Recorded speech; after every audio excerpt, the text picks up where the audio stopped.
सिर मुकुट कुंडल तिलक चारु उदार अंग विभूषणम्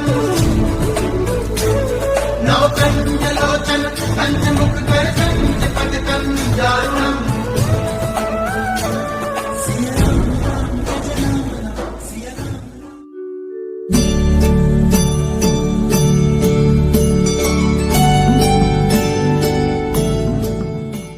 महाराज जी के आज के विशेषांक में रक्षा सूत्र परिवार के सभी सदस्यों का हार्दिक स्वागत है।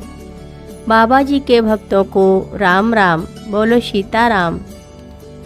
हम में से कई लोग इस निरंतर मांग के सम्मुख अपनी प्रतिक्रियाओं में हालचाल रखते थे। एक पल में हम खुद को और दूसरे भक्तों और खोजने वालों को एक निसंदेह मांस के चारों ओर के गिद्ध की तरह देखते थे, या फिर एक टुकड़े शक्कर के ऊपर घूमते मक्खियों की तरह। ऐसे समय में हम उन्हें सुरक्षित रखने का प्रयास करते थे और अक्सर हम पीछे रह जाते थे ताकि दृश्य में योगदान न करें। लेकिन कभी कभी हम यह महसूस करते थे कि महाराज जी कितनी पूर्णता के साथ स्थिति को नियंत्रण में रखते थे। जब उन्हें ऐसा लगता था कि लोग उनके शब्दों पर ज़्यादा ध्यान दे रहे हैं, तब वे सीधे एक कमरे में जाकर दरवाज़ा बंद कर लेते थे, या सभी को दूर भेज देते थे, या बिना पीछे देखे कार में बैठ जाते थे और चले जाते थे। एक बार महाराज जी को देखने के लिए कई महीनों तक यात्रा करने के बाद हम अंत में दिल्ली में एक भक्त के घर में उन्हें ढूंढ लिया। हमें कुछ मिनट के लिए उनके साथ पीछे के कमरे में जाने की अनुमति मिली और फिर हमें बाहर निकाल दिया गया कि हम अन्य लोगों के साथ चाय पीने जाएं।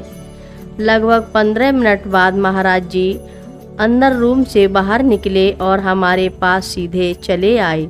हमारे चेहरों से 2 फुट से भी कम दूर किसी भी मुड़ने या पहचान की संकेत के बिना उन्होंने एक कार में, जिसमें एक ड्राइवर प्रतीक्षा कर रहा था, और कार एक अज्ञात गंतव्य की ओर चली गई। इसलिए महाराज जी निरंतर एक अप्रत्याशित तरीके से चलते रहते थे।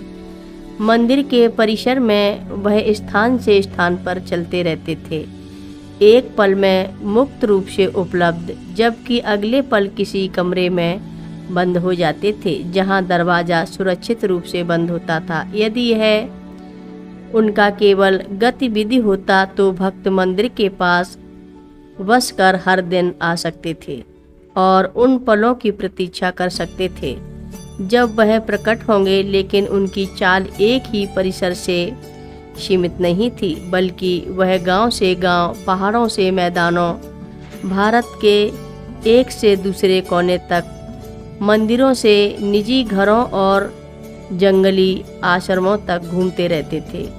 रात के बीच में वे बिना बताए किसी अज्ञात गंतव्य की ओर निकल जाते थे, या फिर वे एक ट्रेन में सवार होते और सामर्थ्य रखने के लिए किसी निश्चित शहर की यात्रा करने वाला दिखाई देता, लेकिन किसी अन्य स्टेशन पर ट्रेन से उतर जाते, कभी कभी इतनी जल्दी जैसे ट्रेन चल रही हो ताकि उनके पीछे उनका अनुयायी छोड़ जाते। भक्तों की अत्यधिक इच्छा महाराज जी के साथ होने की उनकी अविश्वसनीय और अप्रत्याशित आचरण के साथ एक सबसे जटिल रंगमंच को जन्म दिया, जिसे एक वगिष्ठ भक्त ने महान अनुग्रह की दौड़ कहा।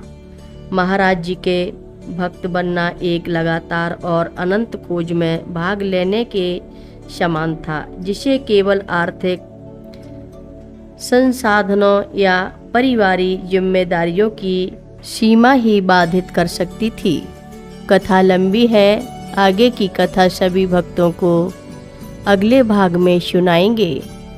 हर रोज महाराज जी की कथाएं सुनने के लिए रक्षा सूत्र चैनल को सब्सक्राइब करें, शेयर करें और लाइक करें। घंटी बजाना ना भूलें।